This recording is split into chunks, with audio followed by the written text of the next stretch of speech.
Guys, this is the best game I have ever played.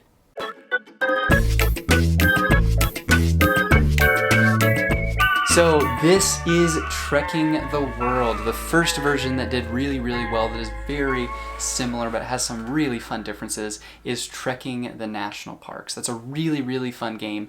You're going around trekking the national parks, super fun. This is similar, but I actually like it more, and it is really enjoyable. You feel like a world traveler as you're doing it. So, like I've said with some other Underdog games, this is just... they do such a good job of making the box, the design, everything just kind of call out to you and say, play me. Like, it looks so fun. Everything is designed really well. Their artwork is amazing. And so I just want to give you guys props for that because you're doing a really good job there.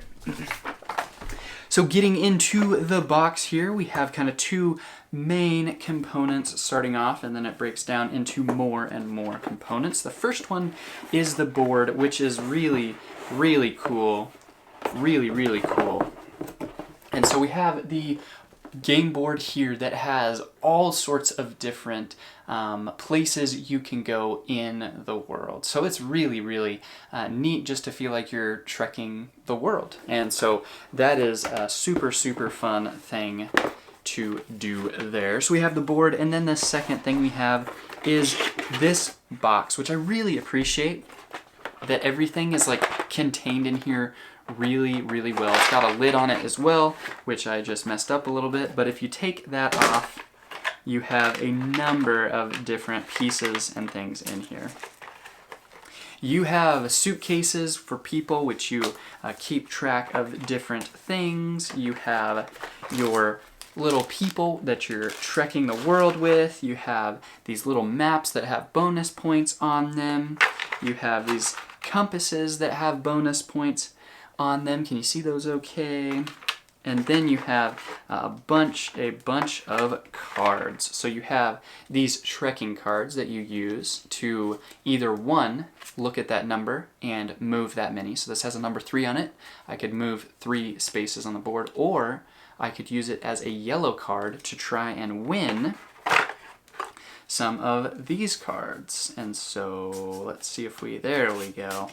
So if you went to Niagara Falls and you had 1 yellow, 1 red, and 1 blue, you could exchange those cards for Niagara Falls, which would give you 16 points. And so you're going throughout the world trying to win these cards and have the most points. You can also collect these along the way, which are different things here. So this is, the red are clothing, the blue are figurines, the white are postcards, and the yellow are crafts. And so if you have the most at the end of the game, you get bonus points for those. And so depending on how many people you're playing with, these are just little cubes here, little wooden cubes.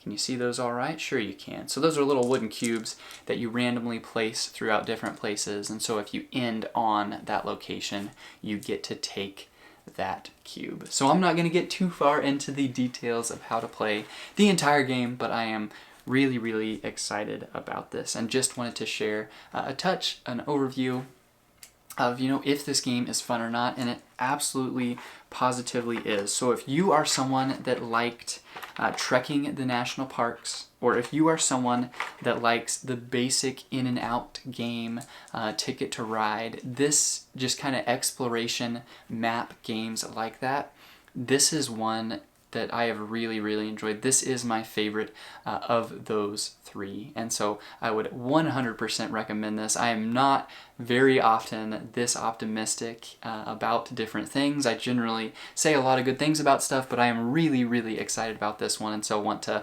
let you guys know I would 100% recommend this game. It is an amazing game, and I hope that if nothing else, this has given you a touch of what it is, what it does, and whether it may or may not be right for you. Thanks.